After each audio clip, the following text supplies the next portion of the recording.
నేడు దశమి, విజయదశమి. ఈనాడు ఏ కార్యం ప్రారంభించినా విజయం చేకూరుతుంది.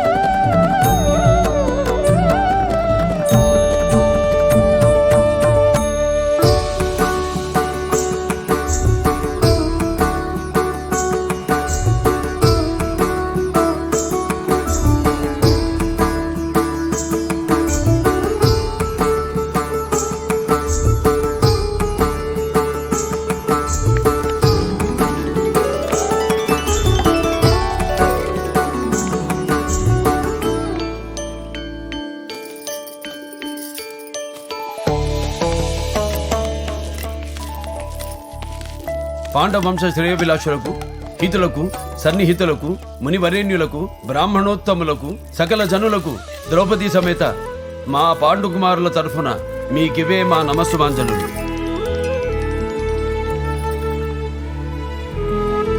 శుభమస్తు. ఆ నమస్సులతో పాటు మా కృతజ్ఞతాపూర్వక విన్నపమును కూడా స్వీకరించమని నా మనవి. మహాజనులారా, రేపటితో మా అరణ్యవాసము ముగియనున్నది. ఈ 12 వత్సరములు మీ సహాయ సహకారములతో 12 ఘడియల వలె గడిచిపోయినవి. అందుకు మేము సదా కృతజ్ఞులం. ఇక మాకు మా దాయాదులైన దుర్యోధనాదులకు మధ్య జరిగిన ఒప్పందం ప్రకారం 1 ఏడాది పాటు మా ఉనికిని పరులెవ్వరికీ తెలియనివ్వకుండా అజ్ఞాతంగా గడపవలసి ఉన్నది.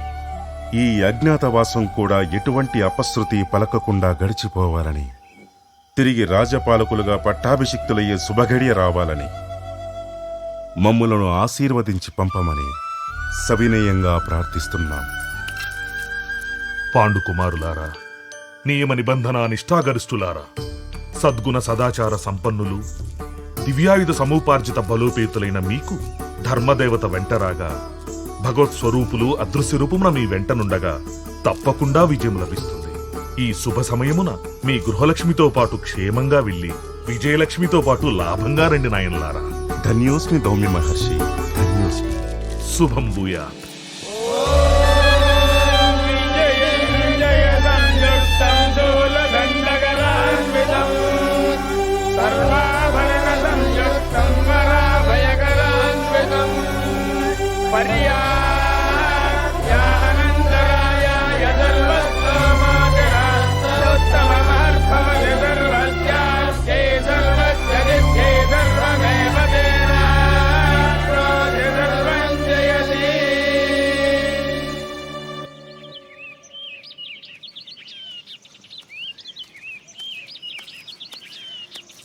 అన్నయ్య, అతి జాగరూకతతోనూ అన్యులకు అంతుపట్టని విధముగాను అజ్ఞాతముగా గడపవలసిన ఈ వత్సర సమయమున ముందుగా మనం నిర్ణయించుకోవాల్సింది సురక్షితమైన నివాసము.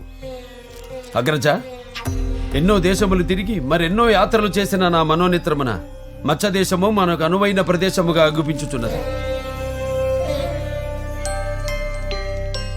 మత్స్యదేశ మహారాజైన విరాటరాజు బహు సౌమ్యుడు, ఔదార్యవంతుడే కాక పాండవులన్న ప్రీతి గలవాడవుటచే వారి సమక్షంలో మనం నిశ్చింతగా గడపవచ్చని నా విశ్వాసము. వయసులో నాకంటే చిన్నవాడివైనను ఆలోచనలో పెద్దవాడివై మంచి సూచన చేసితివి అర్జున. అయినచో మరి అజ్ఞాతవాస నెలవు నిర్ణయమైనట్టు. ఇక జీవనాధారము గురించి ఆలోచించవలను కదా. బ్రతుకు తెరువు కోసమని ఎవరెవరు ఏ ఏ వృత్తులను చేపట్టి ఆ విరుటిని కొలువులో సులువుగా చేరగలమన్నది ఆలోచించవలసిన విషయమే.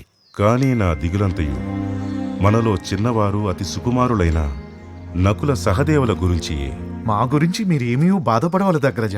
నాకు అశ్వశాస్త్రము కరతలామలకం. విరుటుని కొలువులో అశ్వములకు శిక్షకుడిగాను అశ్వవైద్యుడిగాను చేరి దామగ్రంథి అని పేరుతో సంచరిస్తాను. పశు వైద్యము గో సంరక్షణ బాగుగా తెలిసినవాడినైన నేను విరటుని కొలువులో తంత్రి పాలుడు అను నామధేయంతో చేరి గోవులు కాపరిగాను గో సంరక్షకుడిగాను వ్యవహరించదను. ధర్మ విభూషణ, నానావిధ రత్నమణిమయ వజ్ర వైడూర్యాది గోమేదక సువర్ణ భాండాగారములతో, రథ గజ తురగ పతాతి చతురంగ సేనావార పరివారములతో, శతసహస్ర పరిచారికలతో అలరారుచు భాతృ సమేతుడవై రాజసూయాది యాగములను నిర్వహించి ఈ మహీమండలాన్ని పరిపాలించగా సామంతరాజులెందరో అనర్గ మణిమయ కిరీటములచే నీరాజములు అందించి మీ పాదములకు మ్రొక్క వంది వైతాళిక హావ భావ గాయకాది అనేక విద్వజ్జనులు మిమ్ము కొలువ అజాత శత్రువులని పిలిపించుకొనబడిన రాజకంఠీరవులైన మీరు ఇప్పుడు ఏ వృత్తిని చేపట్టి మసలుకోగలరన్నది మా మనసును కలిసి వైచుచున్నదన్నయ్య. బృహదస్వ మహర్షి అనుగ్రహముచే నేర్చుకున్న అక్షహృదయము అనే వినోదభరితమైన జూద క్రీడను ఈ సమయమునందు ఉపయోగించుకుని విరటుని కొలువులో చేరి విరాటరాజును రాజబంధువులను రంజింపచేస్తూ జ్యోతిష ధర్మశాస్త్రాది ప్రసంగములు చేయుచు కంకుభట్టు నామధేయుడినై నడుచుకుంటాను. నాకున్న మరో దిగులు సేవలు చేయించుకునుటియే గాని సేవించే ఎరుంగని సుకుమారి పాంచాల రాజకుమారి మన ధర్మపత్ని అయిన ద్రౌపది గురించి. పాండురాజు తనయులకు లేని కష్టం నాకా?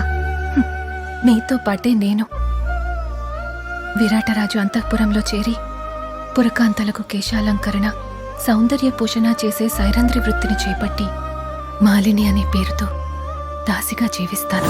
దాసి పరాయి రాజ్యమున పరుల చెంతన పాండుకుమారుల సతి దాసిగా ఒకరి దయా దాక్షిణ్యాల మీద జీవించవలసిన పరిస్థితి. మయ నిర్మిత గదాదండ ఉద్దండ నిజభుజ పరాక్రమ విక్రమోపేతుండనైన నేను ముక్కంటిని ఎదిరించి పాశుపతమును సముపార్జించి ధనుర్విద్యలో సాటి లేని మేటి అనిపించుకున్న గాంధీవ ధనుర్ధారి చేతులు ముడుచుకుని కూర్చుండవలసిన దుస్థితి. ఇంతటి దుర్పరిస్థితికి కారకుడు ఈ ధర్మజుడు. శాంతించండి ఆర్యపుత్ర, శాంతించండి. శాంత స్వభావులైన మీ అన్నగారు కోరి కష్టాలు తెచ్చువారు కాదు.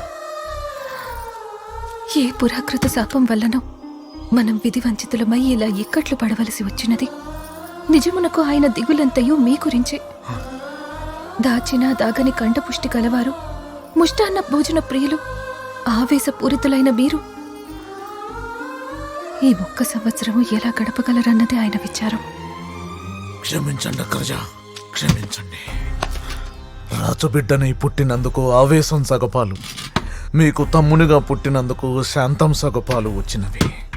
పాకశాస్త్ర ప్రవీణున్నైన నేను వలలుడు అనే పేరుతో విరాటరాజు కొలువులో చేరి అతి రుచికరమైన వంటకములు చేస్తూ మల్ల యుద్ధ ప్రదర్శన ద్వారా వినోదాన్ని కలిగిస్తూ కాలం గడుపుతాను.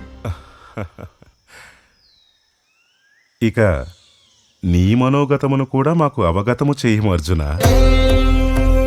ఈ అజ్ఞాతవాసము విజయవంతముగా ముగివలనన్న నాపైనే ఎక్కువ భారమున్నది. మనలో ఎవరు బయటపడినను పడకపోయినను నన్ను గుర్తుపట్టుటకే అవకాశములు ఎక్కువగా ఉన్నవి.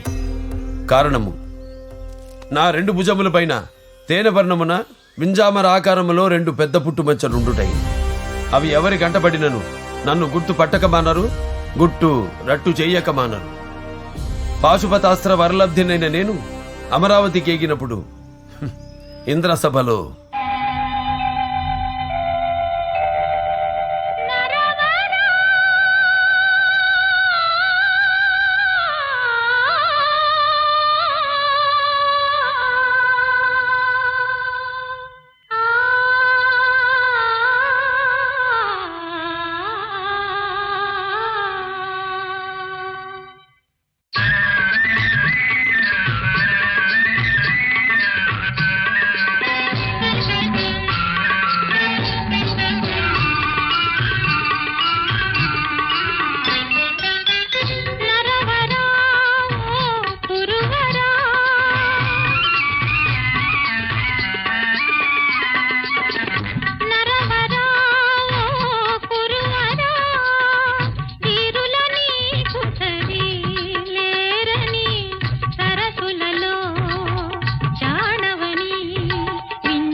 నాట్య ప్రభావం ఆలకించడమే కాని ఆనందించి ఎరుగను. అపూర్వ రమణీయంగా ఉంది. అర్జున, నీ నాట్య కళాభిరుచి శ్లాఘనీయ. సంగర కళాకేళిలో సవ్యసాచివైన నటరాజానుగ్రహ పాత్రుడవైన నీవు నాట్య కళా కవితుడు కూడా కావాలని మా వాంఛ. నాకు నాట్యమా? అవును నాయన, పురుషుడు అన్ని కళలు నేర్చి ఉండాలి. ఏ విద్య ఎప్పటికి అవసరము అభ్యసించు. అమరేంద్రుని ఆజ్ఞ. దేవి, ఏమిటి రాక? వార్త పంపితే నేనే వచ్చేవాడునుగా. అబ్బా, అంత కాలహరణ సహించలేక నేనే వచ్చాను. అర్ధరాత్రి ఒంటరిగా? నీవు జంటగా ఉంటావని వచ్చాను. ఇలా కూర్చో. ఏమిటి ఆలోచన?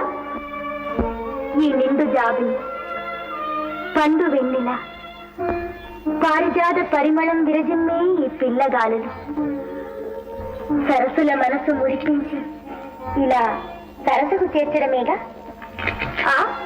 అవునా? మీ మాటలు నాకు అర్థం కావటం లేదు. అయ్యో ఫల్గుణ, నీవింత పతివాడు అనుకోలేదు. మనసు విప్పి చెబుతున్నాను. ఏ మధుర ముహూర్తంలో నిన్ను చూశాను. నా మనసు నీ కోసమే కలవరించి పలవరించి తపించిపోతున్నది. నాట్యంలో నీ పారవశ్యం చూసి నీవు అంతే అనుకున్నాను. ఇప్పుడు ఈ బిగువెందుకు? ఏమిటి సాహసం? నన్ను అపార్థం చేసుకున్నావు. మరి పరమార్థమేమిటో? ముందు నేనెవరో నీవెవరో యోచించుకోనక్కర్లేదా? అన్ని యోచించే సమీపించాను. నీవు మానిని మనోహరుడమైన వీరమూర్తి, నేను వీర పురుషారాధ్యులైన సౌందర్యమూర్తిని. ఒక్క మాటలో నీవు పురుషుడవు, నేను స్త్రీని. సరేనా? నీవు ఈ ఆచార బంధాలను మరచి నా ప్రేమానుబంధం అర్థం చేసుకోవాల్సిన. మనం అమరులు, మనది నరనారాయణ సంబంధం. నీవు నరుడవు, నేను నారాయణ సంబోధనం. నన్ను స్వీకరించు. అజ్ఞానంతో మాట్లాడు. అనుచితం, అసంగతం. ఎందుకని? బ్రహ్మ సరస్వతి ఏమవుతారు? ఆయన కంటే ఘనుడవా? వారిదాయే మనది. కామాంధకారంతో సృష్టికర్త ధర్మచింతనే అధిక్షేపిస్తున్నావుగా. నీ పాపానికి పరిమితి లేదు. నీ ముఖం చూడరాదు. వెళ్ళు. మూర్ఖుడా, మగవాడవని మనసిచ్చాను, సరసుడవని సమీపించాను.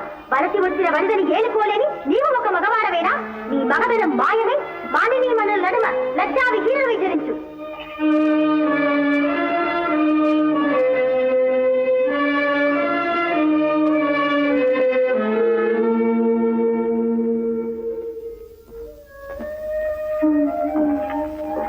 అర్జున, నీ మనోనిగ్రహానికి ధర్మనిష్టకు గర్విస్తున్నాను. ఈ దైవఘటన నీ మేలుకి. రానున్న అజ్ఞాతవాస కాలంలో ఈ శాపం నీకు వరంగా పరిణమిస్తుంది. ఆనాడు ఊర్వశి ఇచ్చిన శాపము ఈనాడు నా పాలిట వరమైనది. బృహన్నల నామధేయుడనై విరటును కొలుపులో చేరి అంతపుర కాంతలకు సంగీత నాట్యాదులు నేర్పుతాను.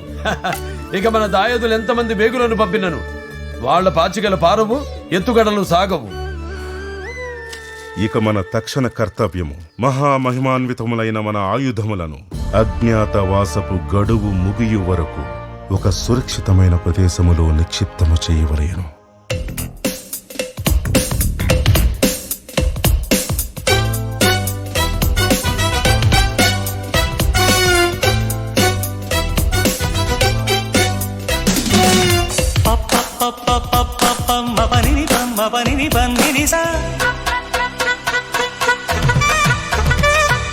సగ సగ సగ సమమ్మ సగ సప సపమ్మ గరి స ని సరి స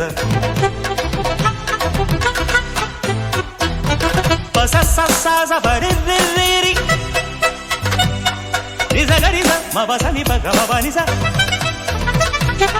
స స స గరి స ని ప మ గ గ మ ప ని స గ రి స ని ప మ ప గ రి స ని ప మ గ గరి స స స స స స గరి స